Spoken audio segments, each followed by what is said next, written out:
Hey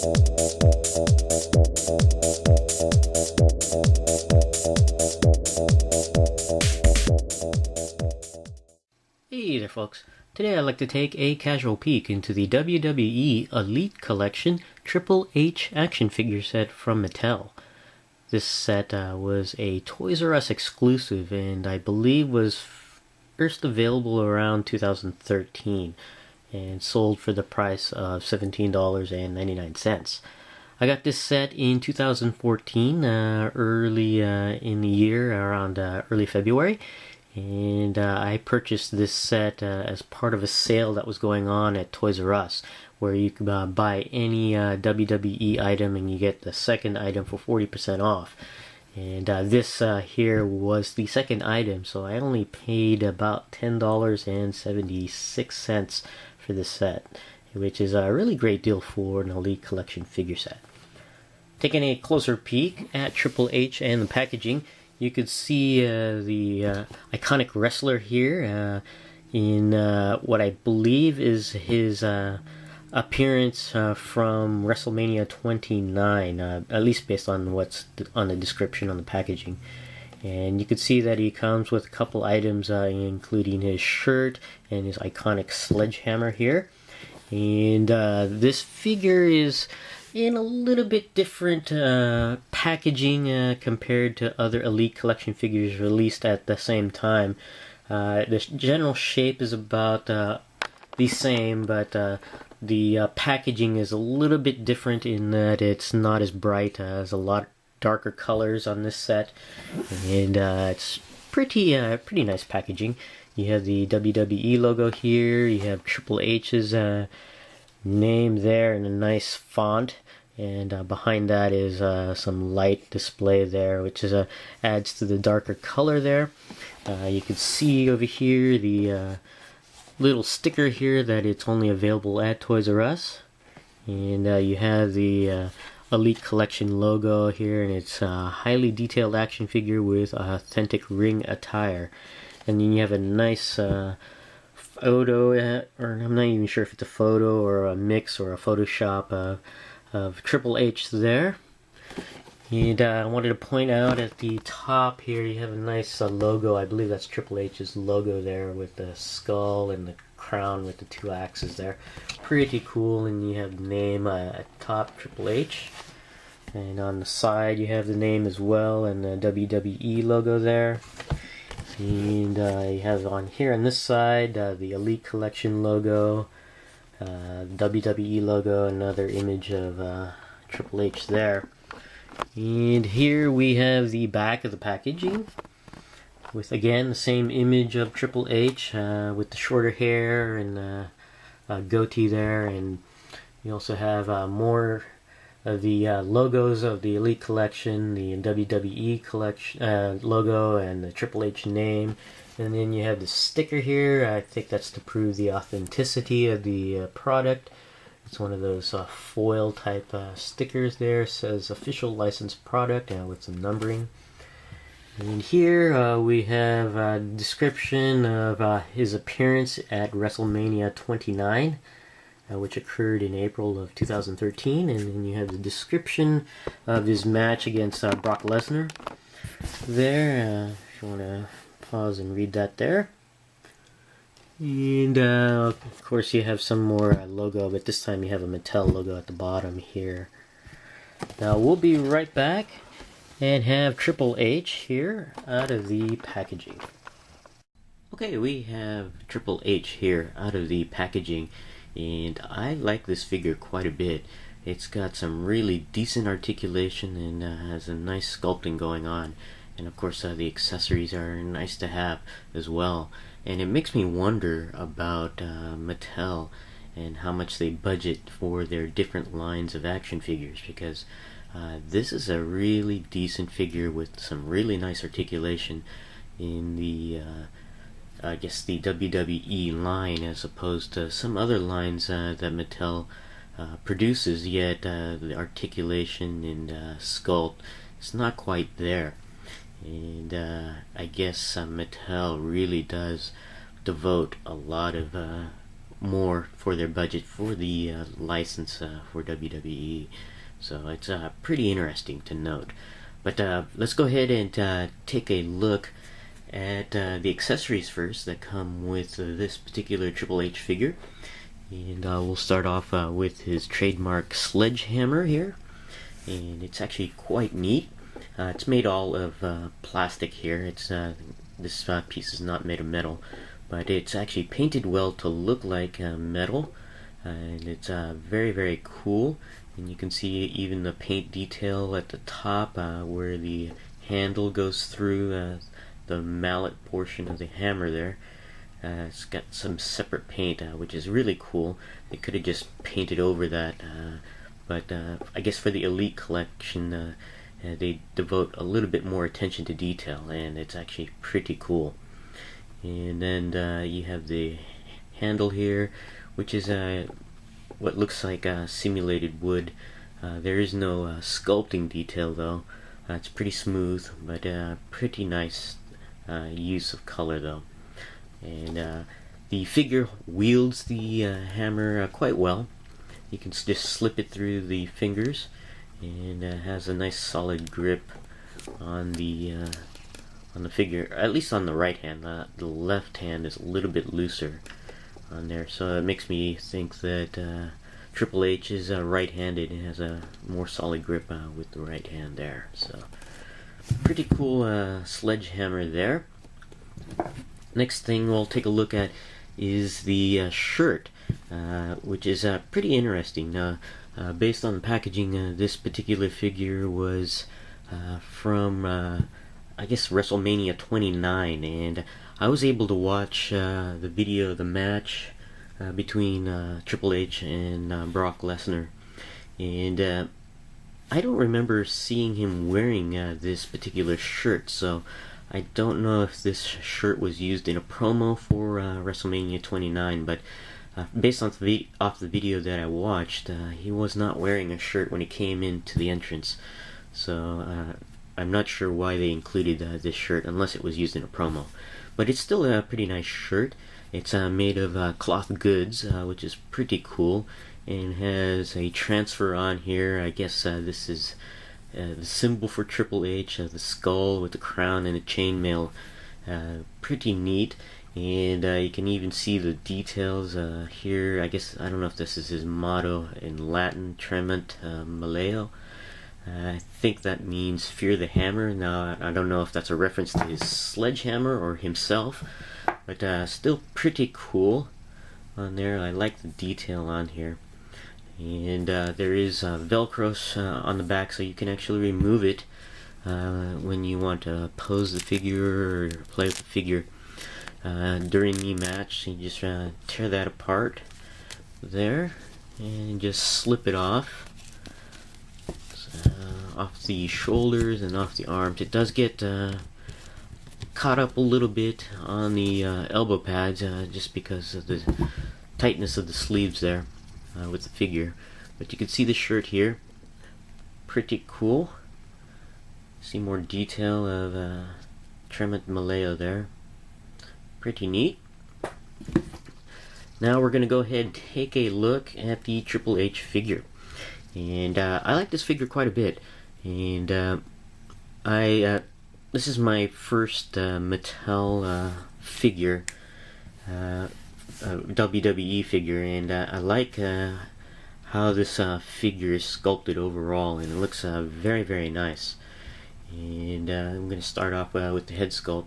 Now this is a Triple H with close cropped hair and nicely trimmed beard. The corporate Triple H, which is I guess part of the storyline from the previous year and currently as of this video. And it's a pretty decent sculpt of the head. I believe they use scanning technology to do the likenesses of the characters, and it's pretty decent, and it's a very stoic look. It doesn't look, he's not enraged or anything like that. I don't know if that's to represent his more corporate persona on there. And pretty interesting. It's got some nice detail on the sculpt of the head You can see they sculpted lines into the head to represent, I guess, his hair on there. Very cool. And you can see sculpting detail on the beard. Not just simply painted on, but you can actually see some sculpting detail on there. It's actually quite nice. Now the beard is a little bit different color than the head there. A little bit darker shade. When I've seen pictures of Triple H in this persona, I always I don't see the differentiation in the color between the hair and that beard, and Mattel likes to paint different colors between the hair and the beard. I'm not sure why, but from pictures I've seen, it seems to be all one single hair color, that of a yellowish, orangish, blondish hair. Why the beard is a little bit darker, I'm not sure. But pretty decent paint application on the beard there. No paint slop. There is a little bit of a paint miss on the eyebrow here. I'm not sure if you can see it there. But it's not that noticeable, or it's not that major where it's a problem. But it's decent overall, and I like the head sculpt. Moving down here to the body, very nicely sculpted torso with the musculature there, very nice. Represents his build pretty well, not too bad. And Triple H is one of the larger built characters on WWE, and I think this sculpt represents it very well. And you can see that he's got shoulder pads, or not shoulder pads, elbow pads on there, and they are sculpted detail on the backs of the padding there on the elbow, which is nice on there. And it is loose, you can move it around, but it's pretty tight fitting, so you don't have to worry about it slipping off too much. Now you can slip it down off the arm if you wanted to, but I don't plan to do that on mine. Moving down here, the trunks, you can see again his crowned skull there with the motto tampoed onto the trunks, and it's got some very nice detail. I'm not sure if you can read it, but his Tremont Maleo there is actually readable in person, and it's a very nice application. Now on the other side you have the cross and the crossed hammers there, which is pretty cool. And moving down here on the legs, he's got very beefy legs there, which is pretty, I think, typical of Triple H, at least from what I've seen. And then you have some knee pads here, like the elbow pads. They are loose but tight fitting, and you can see some of the sculpting detail here. Now, I think the knee pads are a little bit larger than they should be. I don't know if it's just because of the manufacturing or what, but I have to watch the match again, but I don't think they were as large as they are on the figure on there. But still, it's nice that they added knee pads there. And then you have these boots on here, which have nice sculpting detail. You can see the laces on the boots, very cool. And you can also see some tampoed here, more of the cross and the skull there, which is pretty cool. And it's on both the boots there, on both sides, on the outer sides of the boot, which is pretty cool. Pretty decent figure sculpt-wise, and I really like it. And what I really like is the articulation. Really nice for the Elite Collection line, much better than the basic line of figures. And we're going to go ahead and go over the articulation now. The head, I believe, is on a bald pin socket, so you can turn the head all the way around, and you can move the head up. Nice range of movement looking upward. Moving downward, though, is kind of restricted. I think it's because of the sculpt underneath the jaw area hitting the neck. It doesn't go down, if at all. You can see it doesn't move down too much.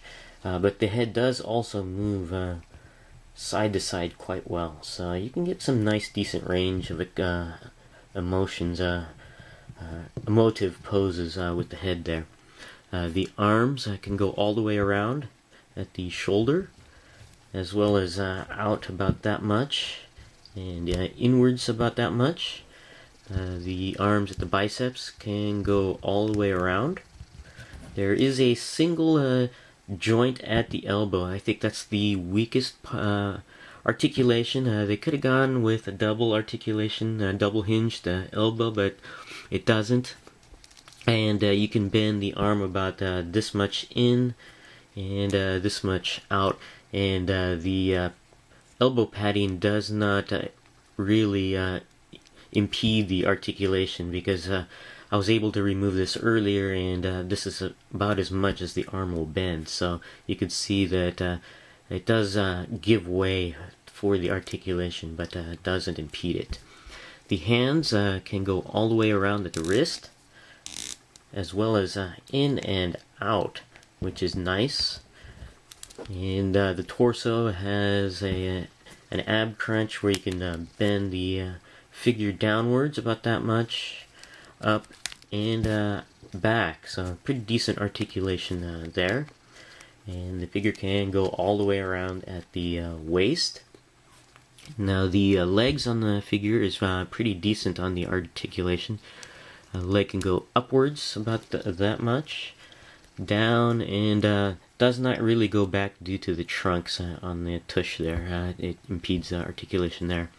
But the legs can go out to the side as well. There is a swivel cut at the top of the thigh, allows the leg to go all the way around. And there are double knee joints, double hinge joints at the knee, so you can bend the knee about this far back with the knee padding on there. Now I have not removed the knee padding, but if you do, I believe you can bend the leg further back, but this one does impede the articulation a little bit, but you can still get some pretty decent range of movement on the backward movement of the leg at the knee. And the leg can straighten out about that much. Now there is a swivel cut at the top of the boot. It allows the leg to go all the way around at the top of the boot there. And the foot has some decent articulation on here, and there's a hinge that allows you to bend the foot downwards about that much, and it's very stiff, so you got to be careful with the hinge there. And does bend upwards about that much.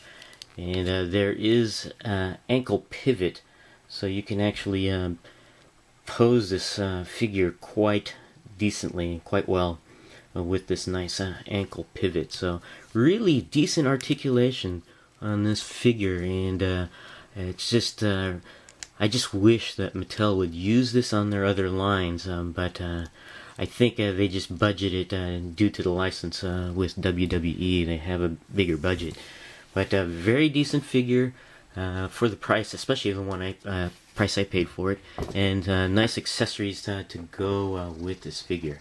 This is my casual peek into the WWE Elite Collection Triple H action figure. Thanks for watching, and we'll see you guys next time.